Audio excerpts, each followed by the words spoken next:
Steffi സണ്ണിയുടെ വീഡിയോയുടെ comment section നിങ്ങൾ കണ്ടായിരുന്നോ? എന്നാൽ അതിലും വൃത്തിയായിട്ട് ഒരു കമന്റ് സെക്ഷൻ ഞങ്ങൾ കാണിച്ചാറ്. മെന്നിനോട് ജസ്റ്റ് ഒന്ന് ഇൻഡിപെൻഡന്റ് ആവാനും സ്വന്തം ചായ എടുത്തു കുടിക്കാനും പറഞ്ഞതിനാണ് ഞങ്ങൾക്ക് ഇത്രയും സ്ലട്ട് ഷേമിംഗ് കേൾക്കേണ്ടി വന്നത്. ഇതിലെ കുറച്ച് നന്മ മരങ്ങൾ ഏട്ടായിമാരെ നമുക്കൊന്ന് എക്സ്പോസ് ചെയ്യാം. ചിലവരുടെ അക്കൗണ്ടില് മറ്റേ mom love, wife love photo ഒക്കെ ഇട്ടിട്ടാണ് ഞങ്ങളെ ഒന്ന് സ്ലട്ട് ഷെയിം ചെയ്യുന്നത്. സോ നമുക്ക് ആ കമന്റ് എന്തൊക്കെയാണെന്ന് കണ്ടു നോക്കിയാലോ. നിങ്ങൾ കുടുംബമായി ജീവിച്ച് കാണിക്കും. ക്ഷമ എന്നൊരു സാധനം ആണുങ്ങളിൽ ഇല്ലെങ്കിൽ സർവ്വത്രം മാത്രം ഇരുന്നേനെ.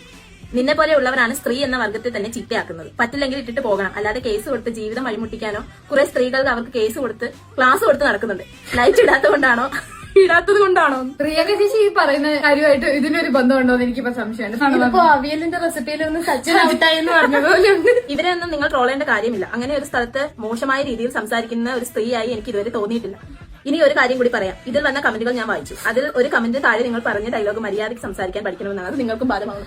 എവിടെയാണ് നമ്മൾ അവരെ സ്ലട്ട് ഷെയിം ചെയ്യുകയോ മോശമായി സംസാരിക്കുകയോ ചെയ്തത്? അഭിപ്രായം പറഞ്ഞു, അഭിപ്രായം പറഞ്ഞു, അത്രേ ഉള്ളൂ. ഇപ്പൊ ഈ കണ്ടത് സത്യം പറഞ്ഞ ഒരു സാമ്പിൾ വെടിക്കെട്ട് മാത്രം. ശരിക്കുള്ള ഈ കമന്റ് സെക്ഷൻ ഫുള്ള് വായിച്ചു കഴിഞ്ഞ് ഞങ്ങൾക്ക് മനസ്സിലായത് ഇതേപോലത്തെ ചെക്കന്മാർക്കൊന്നും ഓർ മെന്നിനൊന്നും ഭാര്യനെ ഹെൽപ്പ് ചെയ്യാൻ താല്പര്യമില്ല. ഇങ്ങനെ ചെയ്തു കൊടുക്കുന്ന ഒരു ഭാര്യനെ കിട്ടിക്കഴിഞ്ഞാൽ അത്ര ഉപകാരം. ഒരു സ്ലേവിനെ പോലെ മാത്രമേ കാണുന്നുള്ളൂ കുറെ കമന്റ് സെക്ഷനുള്ള ടൈമാര്. ഒന്ന് അടുക്കളയിൽ പോയി സ്വന്തമായിട്ട് ചായ ഒന്ന് എടുത്ത് കുടിക്കുക എന്ന് പറയാൻ മാത്രമേ ഞങ്ങൾ ശ്രമിച്ചുള്ളൂ. ആ പറഞ്ഞതിനാണ് ഇത്രയും മോശം കമന്റ്സ് ഇതിനകത്ത് വന്നിരിക്കുന്നത്.